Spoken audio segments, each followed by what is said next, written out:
Hi, this is Shadi, and today the topic of discussion is Muneomi Sawayama, the father of Nippon Kempo.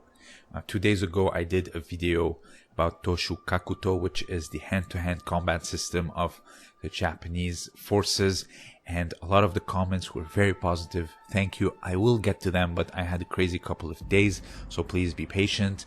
But 90% of the comments were about Nippon Kempo, nothing about special forces or self-defense, which was the topic of the video itself.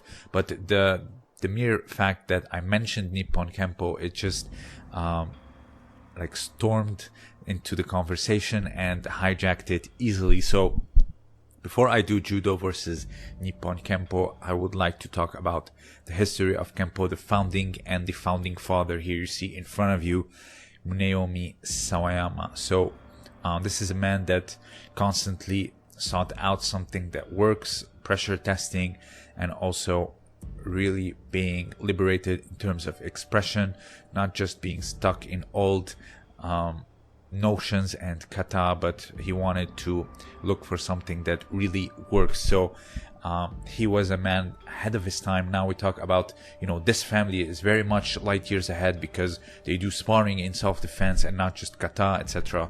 All these things are just reinventing the wheel and the history repeating itself. So this man is very crucial for the development of the special forces and the army and self-defense in general in Japan, not just people like Kano Sensei. So this man deserves his own video before I do Judo versus Kempo. So he was mainly interested in the striking art and also wanted to study all jujitsu, but since they were very much kata based in the purpose of preserving their own history and not so much being relevant and progressive like judo, he lost interest in jujitsu. So he wanted to study more the striking arts, and thus he was very close with Kenwa Mabuni, which is the founder of Shitoryu, and also Chojun Miyagi, which is the founder of Goju-ryu. So Miyagi moved from Okinawa to mainland Japan, Osaka, and to teach karate, and also to Kansai University, and that's how the relationship of them, was sparked, since Sawayama was actually a student at the Kansai University, and they founded the karate study group in 1930. So Sawayama did not have much time actually to study with Miyagi, but had a lot of time to study with Mabuni. So, but nonetheless, Miyagi was actually very appreciative, since he wrote a lot about him in his overview of Karate-do, which was written in 1934, and specified that he was involved a lot in karate teaching, and also he was very active in mainland Japan and outside of Okinawa, since karate is an Okinawan art.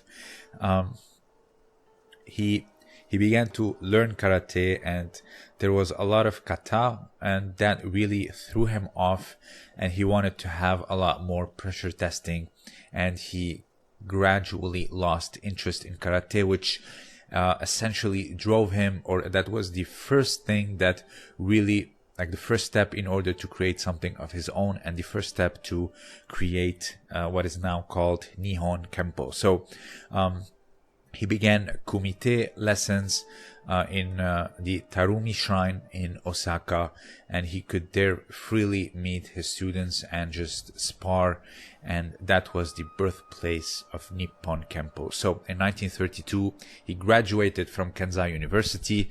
In the fall of the same year, he launched what is now called Nippon Kempo, which essentially called it Nai Nippon Kempo. So Mabuni also had an organization at the time that was called Dai Nippon Kenpo, not M, Kenpo Kanzai Sora Shujutsu Kenkyukai, but then renamed it to Shito-ryu, which is one of the schools of karate. So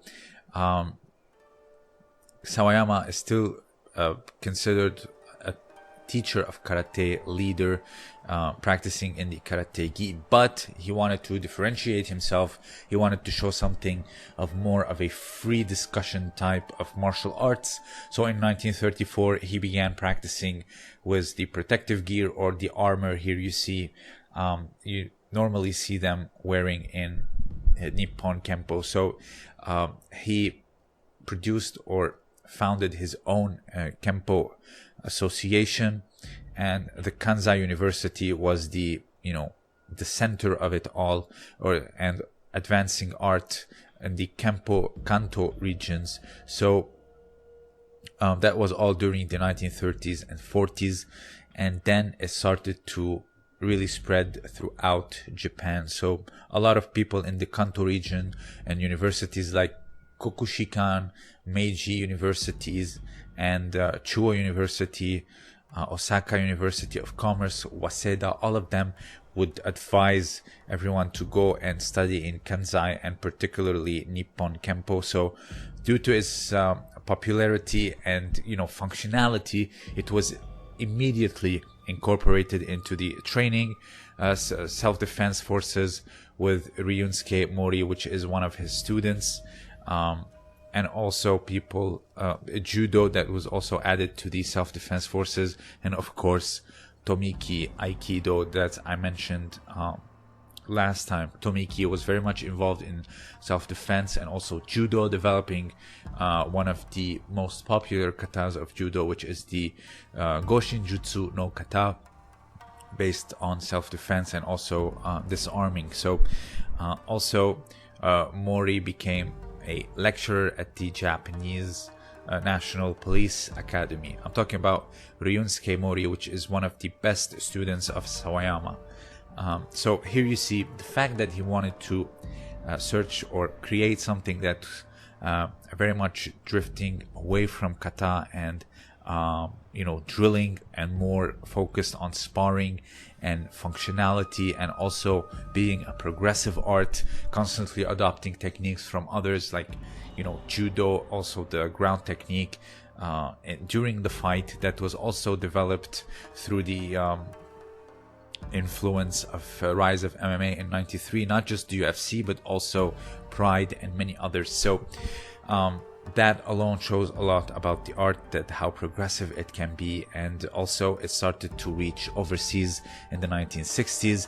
1960 the United States adopted Nippon Kempo through one of Sawayama's students, Goki Kinuya, and later on it became very popular in France. It was introduced back in 1984 by Ali Zubiri, who was also a judoka, and became very much interested in Kempo, since it incorporated all these other aspects that otherwise in judo you are not very free to practice during combat. The striking, and also more time on the ground, because in judo, if the fight goes to the ground and becomes newaza, if it's stuck, meaning the game on the ground is not advancing, the referee immediately stops it. Unless today, now they are allowing more newaza, and if the newaza is continuous and progressing, even though it lasts minutes, like for example Shori Amada, what she did in Dusseldorf was absolutely amazing.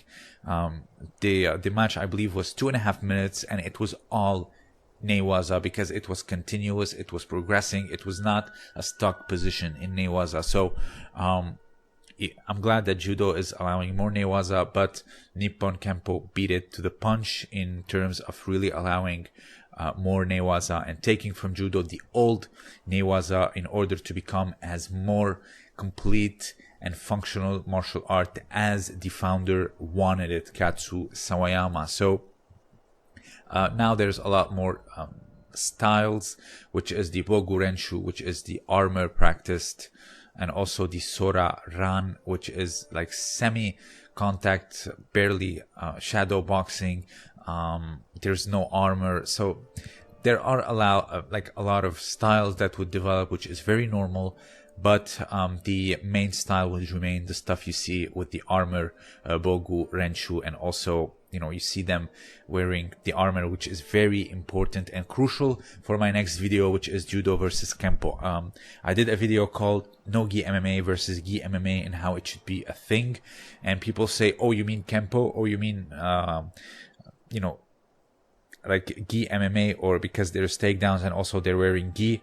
Not necessarily, because the armor that's worn in Kempo will actually form a very interesting dynamic and different from Judo and different from combat sambo, because the grips will ultimately change. The also there's also kudo, which will be another video. So the idea of wearing an armor will change the dynamics easily, because you're still wearing clothing, but at the same time the armor will prevent you from getting like your basic kumikata. So when I'll do my video tomorrow, it's gonna be very different. You're gonna see a lot of headlocks, overhooks, underhooks, leg grabs, etc., but very much a finish of judo throws. So it's gonna be a very interesting video, but this video was very much needed in order to understand the philosophy of Kempo and how it came to be.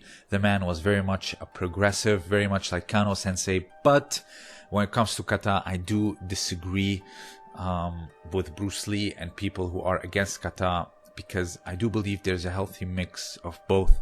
Kano Sensei moved away a little bit from kata, but very much kept it, because it teaches etiquette, it teaches principles, it teaches the basics. And when you are, memorizing katas very much like the back of your hands in order to execute them, when you learn Nage no kata, it's not just learning like a poem or a line or a song.